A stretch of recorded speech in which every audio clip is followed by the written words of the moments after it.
দেখো, ঠিক আছে। দেখো, আমরা আমরা অঙ্কটি সমাধান করেছি। দেখো, কথা বলে দেখো, আমরা অঙ্কটি সমাধান করেছি। আমরা বোঝাই দিচ্ছি, আমাদের প্রশ্ন ছিল যে একটা চৌবাচ্চায় দুইটি নল আছে। প্রথম নল 12 ঘন্টা, এবং প্রথম নলটি দিয়ে 12 ঘন্টা চৌবাচ্চা পূর্ণ হয়, এবং দ্বিতীয় নল দ্বারা 18 ঘন্টা চৌবাচ্চাটি পূর্ণ হয়। এখন আমাদের কাছে প্রশ্ন বলেছে, যদি আমরা দুইটি নল একসাথে খুলে দিই, দুইটি নল একসাথে খুলে দিই, কতক্ষণ সময় আমাদের চৌবাচ্চাটি পূর্ণ হয়ে যাবে। কারণ আমরা তো প্রথম নল দ্বারা দেখো চৌবাচ্চা পূর্ণ হচ্ছে 12 ঘন্টায়, সম্পূর্ণ অংশ, সম্পূর্ণ মানে এক অংশ, তো আমরা লিখে নিচ্ছি 12 ঘন্টায় পূর্ণ হয় এক অংশ। এরপর প্রথম নল দ্বারা চৌবাচ্চাটি 1 ঘন্টায় পূর্ণ হয় 1/12 অংশ। এরপর দ্বিতীয় নল দ্বারা 18 ঘন্টায় চৌবাচ্চাটি পূর্ণ হয়ে যাচ্ছে, সেক্ষেত্রে লিখলাম 18 ঘন্টায় পূর্ণ হয় এক অংশ। তো দ্বিতীয় নল দ্বারা চৌবাচ্চাটি 1 ঘন্টায় পূর্ণ হয় 1/18 অংশ। ওকে, এবার এই 1 ঘন্টায় দুটি নল যদি আমরা একত্রে খুলে দিই, কতটুকু পূর্ণ হচ্ছে সেটা আমরা বের করার জন্য দুটি নল একসাথে খুলে দিয়ে 1 ঘন্টায় কতটুকু পূর্ণ হচ্ছে আমরা যোগ করে দেখলাম 5/36 অংশ। তো এবার আমরা বলতে পারি 5/36 অংশ চৌবাচ্চাটি পূর্ণ হয় 1 ঘন্টায়, এবং সম্পূর্ণ অংশ চৌবাচ্চা পূর্ণ হয় 36/5, অর্থাৎ 7 পূর্ণ 1/5 ঘন্টায়।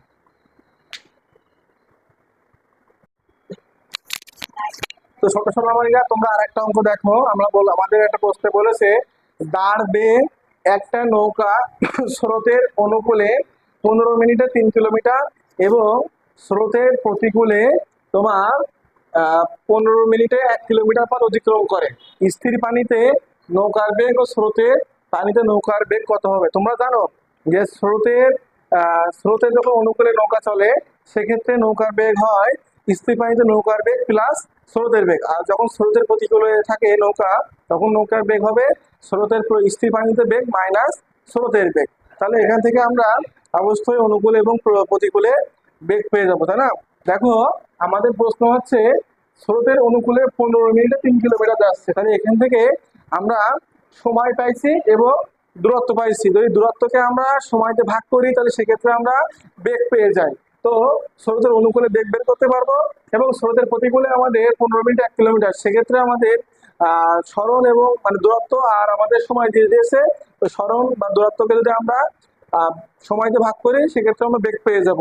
এখন দুই জায়গার বেগ বের করে দেখবো, তারপরে স্থির পানিতে নৌকার বেগ এবং স্রোতের পানিতে নৌকার বেগ আমরা বের করতে পারবো। এখন দেখো, প্রথমত আমরা সমাধান করার সময় লিখবো যে এটা প্রথমে স্রোতের অনুকূলে হিসেব করি আমরা।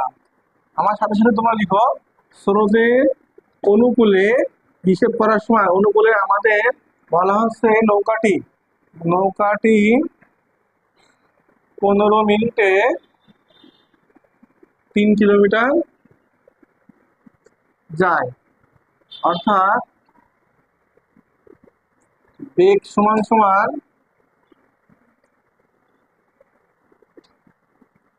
3/15 মিনিট। আচ্ছা, তোমাদের একটা জিনিস বলি, এটা কিন্তু তোমাদের 15 মিনিট রয়েছে, আর এখানে কিলোমিটার রয়েছে। তো তোমরা চাইলে একটা কাজ করতে পারো, এটা হচ্ছে তোমাদের বেগ চলে আসবে কিলোমিটার পার মিনিটে, তা না করে তোমরা মিটার পার সেকেন্ড করতে পারো। ঠিক আছে, মিটার পার সেকেন্ডে বেগ বের করে নিতে পারো, অথবা কিলোমিটার পার ঘন্টা করে নিতে পারো। কিলোমিটার পার ঘন্টা কত? কিলোমিটার পার ঘন্টা যদি করো, তাহলে সেক্ষেত্রে তোমাদের এখানে এই 15 মিনিটকে ঘন্টায় প্রকাশ করে নিতে হবে। কিলোমিটার কিলোমিটার পার ঘন্টায় করো, ঠিক আছে? তাহলে সেক্ষেত্রে আমরা এখানে লিখি, বেগ বের করার আগে এখানে আমরা লিখবো যে তোমার এখানে 15 মিনিট লিখবো, যে এখানে 15 মিনিট সমান সমান 15/60 দিলে ঘন্টায় চলে গেল। তার মানে কত? 1/4 ঘন্টা। ঠিক আছে, তাহলে নৌকাটি এখানে লিখতে পারি, নৌকাটি 15 মিনিট বা 1/4 ঘন্টায় 3 কিলোমিটার গেলে নৌকার বেগ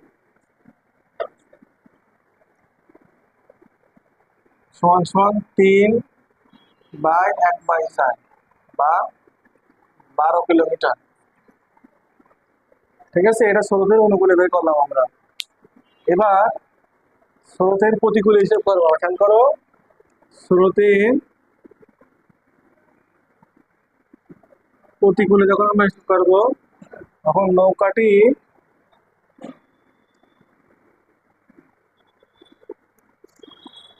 এই যে আমরা 15 মিনিটে 1 কিলোমিটার দেখতে পাচ্ছি, 15 মিনিট সমান সমান 1/4 ঘন্টা, একবার লিখে দিই, ঠিক আছে। নৌকাটি 15 মিনিটে বা 1/4 ঘন্টায় 1 কিলোমিটার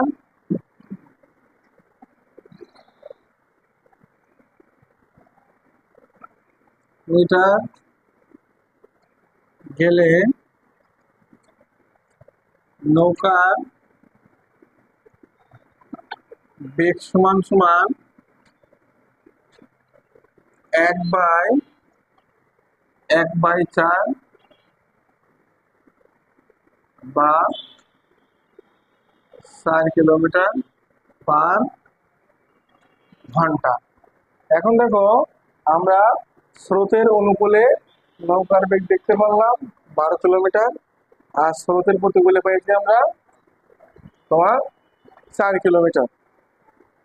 সো এখান থেকে আমাদের এখন বের করতে হবে স্থির পানিতে নৌকার বেগ আর স্রোতের পানিতে নৌকার বেগ, ঠিক আছে।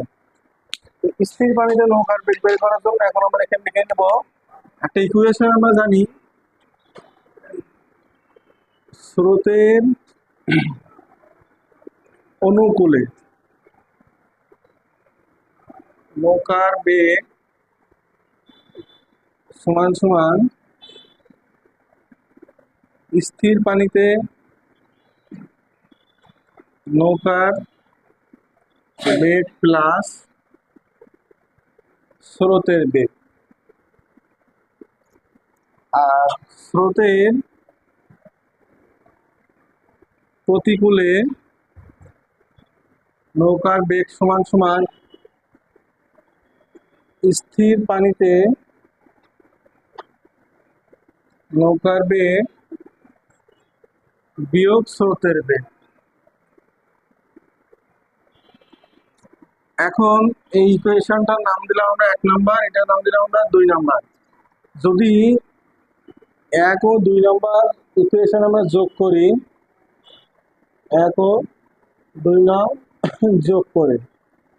যোগ করি স্রোতের অনুকূলে নৌকার বেগ ছিল আমাদের 12 কিলোমিটার/ঘন্টা প্লাস স্রোতের প্রতিকূলে ছিল 4 কিলোমিটার/ঘন্টা, এটা হচ্ছে কিলোমিটার/ঘন্টা। এখানে স্রোতের বেগ বাই এই জায়গায় স্রোতের বেগ, আগে স্রোতের বেগ প্লাস ছিল মাইনাস ছিল, এটা কি হচ্ছে কেটে যাচ্ছে, থাকছে কি স্থির পানিতে নৌকার বেগ, স্থির পানিতে নৌকার বেগ, এই দুটো যোগ করলে কি হয় 2 ইন্টু স্থির পানিতে নৌকার বেগ। তো দেখো কিন্তু লিখতে পারি বা 16 কিলোমিটার/ঘন্টা সমান বাই 2 সমান সমান, এখানে 2 গুণ ছিল না, এই 2 গুণ, 2টা আমরা পাশে দিলাম, ভাগ হয়ে গেল, সমান সমান স্থির পানিতে নৌকার বেগ। দেখো এই পর্যন্ত কে কে বোঝনি, এই পর্যন্ত কে কে বোঝনি বলো, সবাই বুঝছো এই পর্যন্ত? হ্যাঁ, তাহলে আমরা এখানে লিখতে পারি অতএব স্থির পানিতে নৌকার বেগ সমান সমান 8 কিলোমিটার/ঘন্টা। দেখো তো এটা তোমাদের বইয়ের উত্তরের সাথে মিলছে কিনা, মিলছে। আর এবার বলছে স্রোতের পানিতে নৌকার বেগ, ঠিক আছে, স্রোতের পানিতে নৌকার বেগ বের করতে হবে আমাদের। কথা দিচ্ছি তোমাদের, দেখো তো তুমি কি অঙ্ক শেষ করে বসে আছো? পারবা? পারবা তো বসে রয়েছে কেন? অঙ্ক করো, পারলে অঙ্ক করো। আর উত্তর বললাম মিলাতে, মিলালে না, উত্তর উত্তর মিলেছে আমাদের। এটা কত নাম্বার? 19। হ্যাঁ উত্তর মিলেছে।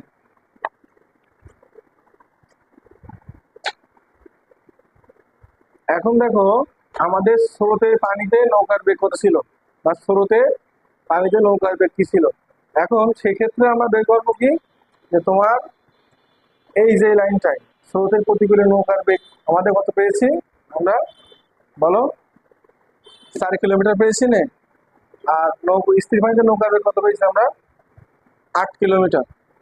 তো স্থির পানিতে নৌকার বেগ থেকে যদি আমরা স্রোতের প্রতিকূলে নৌকার যে বেগটা পেয়েছি সেটা বিয়োগ করে দিই, তাহলে স্রোতের পানিতে নৌকার বেগ পেয়েছি। কথা বুঝুনি? এখন আমরা স্রোতের বেগ কিভাবে পাবো বলো? স্থির পানিতে যে নৌকার বেগ পেয়েছি তা থেকে আমরা স্রোতের প্রতিকূলে নৌকার বেগ যত পেয়েছি সেটা বিয়োগ করে দিলে আমাদের স্রোতের পানিতে নৌকার বেগ চলে আসবে। ঠিক আছে? আমার তো জায়গা না, আমি একটু ঘুরতে বসে দিলাম।